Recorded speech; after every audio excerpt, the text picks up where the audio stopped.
വിട്ടോ വിട്ടോ വിട്ടോ. നിങ്ങൾക്ക് ഇതുവരെ നീ അല്ലെങ്കിൽ എന്റെ ബാക്കിൽ കൂടെ എന്തുകൊണ്ട് നിങ്ങളെ കാണാല്ലേ? ഞാൻ ചേച്ചിനെ കാണാൻ വന്നത്. എനിക്ക് നിന്നെ കാണാലോ. നീ ചേച്ചിയെ കാണാൻ വന്നപ്പോ എനിക്ക് നിന്നെ കാണാൻ. ഞാൻ എന്റെ അടുത്ത് ഇങ്ങനെ പറഞ്ഞു പാലാരിവട്ടത്ത് ഇങ്ങനെ രമ്യ ചേച്ചി ഉണ്ട്, അപ്പൊ ഞാൻ വിചാരിച്ചു രമ്യ ചേച്ചിനെ കാണാൻ. അല്ലാതെ നിങ്ങളെ കാണാൻ ആരെങ്കിലും ഇവിടെ വരെ നീ ആയിരുന്നു കുറച്ചുകൂടെ കണ്ണി കുത്തി ഒന്നും കൂടെ കുറച്ചും കൂടെ സർപ്രൈസ് അങ്ങോട്ട് എത്തിയില്ല. ഒന്നും കൂടെ വിചാരിച്ചു ഞാനായിരിക്കും എന്നുള്ളത്. ഇല്ല, ഞാൻ പിന്നെ രാസയ്യോ എന്ന് പറയാൻ വന്ന പിന്നെ ഐ നോ ദാറ്റ് പിന്നെ പറയുന്നത് എനിക്ക് അറിയായിരുന്നു. ഇദ്ദേഹമാണ് നമുക്ക് കുറച്ചു മുമ്പേ ലെറ്റർ എഴുതി തന്നത്, മനസ്സിലായോ? ഞാൻ ഇത് വേറെ ഒരു എഴുത്തെഴുതി എനിക്ക് അയച്ചേക്ക്. മറ്റേ പോസ്റ്റ് കണ്ടിട്ട് എനിക്ക് ഇപ്പൊ എല്ലാരും ലെറ്റർ ഒക്കെ മറന്നില്ല. എല്ലാരും ഈ പറഞ്ഞ പോലെ മെസ്സേജ് അല്ല അയക്കുന്നത്. ഞാൻ അറിഞ്ഞില്ല. പിന്നെ എന്തല്ല സുഖന്നെ? നീ എന്നെ ഇങ്ങനെ കുറച്ചു നേരം വിഷമായിരുന്നു, പക്ഷെ കണ്ണൊക്കെ പൊത്തി കഴിഞ്ഞപ്പോ എനിക്ക് സുഖം തന്നെ. മറ്റേ സലിമോനോട് പറയണ പോലെ ഒന്നുകൂടെ പൊത്തു. അതെ, ഒന്ന് ശരിക്കും അത് മനസ്സിലായില്ല. നീ പൊത്തി കഴിഞ്ഞാൽ എനിക്ക് കറക്റ്റ് ആയിട്ട് എസിയിൽ നിന്നിട്ട് തണുത്തിട്ടായി ഞാൻ ഇത് ഏതായി രൂപം? നിന്നെ ഇങ്ങനെ കാണാൻ ഭയങ്കര പാടാണ്, അല്ലെങ്കിൽ ഭയങ്കര ഫാഷൻ. കാവിലെ ഭഗവതി, കാവിലെ ഭഗവതി. ചേച്ചി സുഖമായിട്ടിരിക്കണോ? എന്തോ സുഖമായിട്ട് സുഖം സുഖം സുഖം. ഇത് നല്ല കുറിയൊക്കെ തൊട്ട് അതെന്താ കുറിയൊക്കെ തൊട്ട് വന്നേക്കണേ? അത് മണിക്കുട്ടൻ ഞാൻ മുത്തപ്പനായിട്ട് അഭിനയിച്ചാണല്ല, ഞാൻ റിയൽ മുത്തപ്പനല്ലേ. അത് ഞങ്ങളെ നാട്ടിലാണ്, ഞാൻ കണ്ടിട്ടുണ്ടായിരുന്നു. നാട്ടിൽ പോയപ്പോ ഇങ്ങനെ ഒരു പോസ്റ്റർ ഒക്കെ ഉണ്ട് അവിടെ പറശ്ശിനിയില്. അവിടെ ഐ ഫെൽ വെരി ഞാൻ പറയണമെന്നുണ്ടായിരുന്നു, വെരി പ്രൗഡ് ഓഫ് യു. അങ്ങനെ ബിക്കോസ് മുത്തപ്പൻ എന്ന് പറഞ്ഞത് അത് ഞങ്ങളുടെ അവിടെ തന്നെയാണോ? അമ്പലത്തിനടുത്ത് തന്നെയാണോ? അമ്പലത്തിനടുത്തല്ല, തളിപ്പറമ്പാണ്.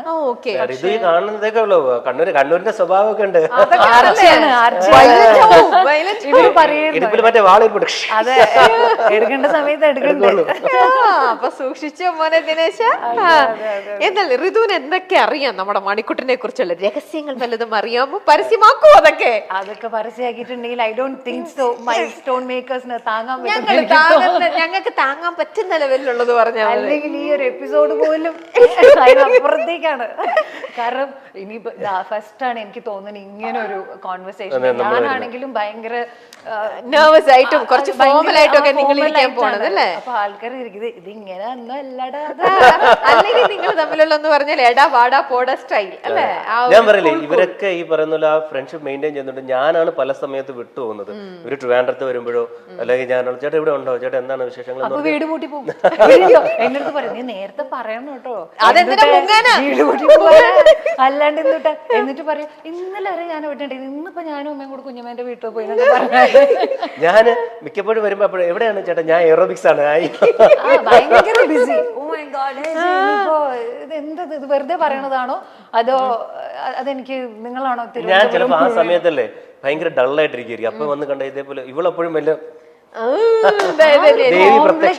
എന്തിനാണ് ചേട്ടൻ നിങ്ങൾ 100 ദിവസം നമ്മളൊക്കെ ഒരുമിച്ച് ജീവിച്ച ആൾക്കാരല്ലേ, പിന്നെ എന്തിനാ ഇത്ര കോംപ്ലക്സ്? എന്തിനാ മണി ഇത്ര കോംപ്ലക്സ്? അതിന് 100 എത്ര ദിവസം ചോദിച്ചാലും ഞാൻ എപ്പോഴും എന്നെ ഏറ്റവും നല്ല രീതിയിൽ, പ്രത്യേകിച്ച് സ്ത്രീകളുടെ മുമ്പിൽ ഞാൻ പ്രത്യക്ഷപ്പെടുത്തുള്ളൂ. അവിടെ നിങ്ങൾ പറഞ്ഞ് കംപ്ലീറ്റ് ചെയ്യാത്തൊരു സംഭവം ഉണ്ട് ബിഗ് ബോസിൽ. നിങ്ങൾ രണ്ടുപേരും കൂടെ ചേർന്ന് മുഴുവിപ്പിക്കാത്ത എന്തായിരുന്നു ആ സംഭവം? നമുക്കത് വീഡിയോയിലേക്ക് നോക്കിയാലോ? എന്താണെന്ന് പറ്റി പറയുകയാണെങ്കിൽ ആരൊക്കെ ഋതുവിനെ കളിയാക്കി പാട്ട്, മറ്റേ പാട്ടിന്റെ പേരെന്താ, രാസയ്യോ, ആ പാട്ട് കേട്ട് മടുത്തു എന്ന് ആര് പറഞ്ഞാലും എന്നെങ്കിലും ഋതുവിന് അത് പാടണമെന്ന് തോന്നുന്നെങ്കിൽ എന്റെ ചെവിയിൽ വന്ന് പാടുക. ഈ കാതുകളെന്നും നിനക്ക് ഓപ്പൺ ചെയ്ത് വെച്ചേക്കുന്നതായിരിക്കും. അത് ഋതുവിന്റെ എക്സ്പ്രഷൻ കേട്ടോ, അവന്റെ ഒരു കാത് ഇവിടെ അങ്ങനെ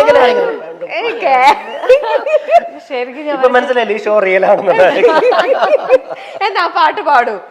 ഇപ്പോൾ ആ കാതിൽ പാടണോ അതോ ഇപ്പോഴല്ലാതെ പാടൂ? ഇനി ഒരു പാട്ടിന്റെ അത് പാടിയിട്ടുണ്ടെങ്കിൽ ഇവരെല്ലാം കൂടെ എന്നെ എനിക്ക് തോന്നുന്ന എടുത്തിട്ട് ഇരിക്കും. അത്രയും പാടിയിട്ടുണ്ടല്ലേ എനിക്ക് തോന്നുന്നു. ഞാൻ പാടിച്ച മണിക്കൂട്ടൻ ചേട്ടൻ കൂടെ ഉണ്ടെങ്കിൽ ഞങ്ങൾ അവിടെ ആഘോഷമാക്കിയ ഒരു പാട്ടുണ്ട്, അത് പാടാം. എന്നാ അത് പാടും, ഏതെങ്കിലും ഒരു പാട്ട് പാടും. അതിപ്പോ പാടിക്കഴിഞ്ഞാൽ പക്ഷെ തല പാടാൻ കൂടെ നന്നായി പാടും. ഈ പറഞ്ഞ ഋതു നന്നായി പാടും. ഋതുവിന്റെ ഒരു പാട്ട് കേൾക്കുക എന്നുള്ളതാണ് ഈ പ്രോഗ്രാമിനെ സംഗീത സാന്ദ്രമാകും. ഒരു കാതല്ല, ഇവിടെ എത്രയോ കാതുകളാണ് പാട്ടുകൾക്കായിട്ട്. പക്ഷെ നിങ്ങൾ തല കൂടെ പാടും. ഓക്കെ, മണിക്കൂട്ടൻ ചേട്ടന്റെ ഫിലിമിലെ ഒരു പാട്ടാണ്. അപ്പൊ ഇത് ഞങ്ങൾ അവിടെ ആഘോഷമാക്കിയ ഒരു പാട്ടാണ്. ഞങ്ങൾ ഇത് ലാലേട്ടന് വേണ്ടിയിട്ടും ഒക്കെ ഇത് ഞങ്ങൾ കൂടുതൽ പ്രാവശ്യം ഞങ്ങൾ എല്ലാവരും പാടിയിട്ടുണ്ട്. ഓക്കെ, അതിലൊരു മണിയുണ്ട്, അതാണ് ആ പാട്ടിലൊരു മണിയുണ്ട്. ഇരിക്കട്ടെ അപ്പോ. ഓക്കെ. നൊമ്പരം കളയും നാളം നീ, സ്നേഹമണിനാദം നീ, ജീവിതം വെറുതെ വാടുമ്പോൾ കുമ്പിളിൽ നിറനിറയെ നീ തുള്ളിത്തുള്ളും മധുവല്ലേ, നീയുള്ളിനുള്ളിൽ നാനവല്ലേ, നീ തീരത്തുള്ള തണലല്ലേ, എരിന്റെ തിരിയേ നല്ലിടയനു നീ.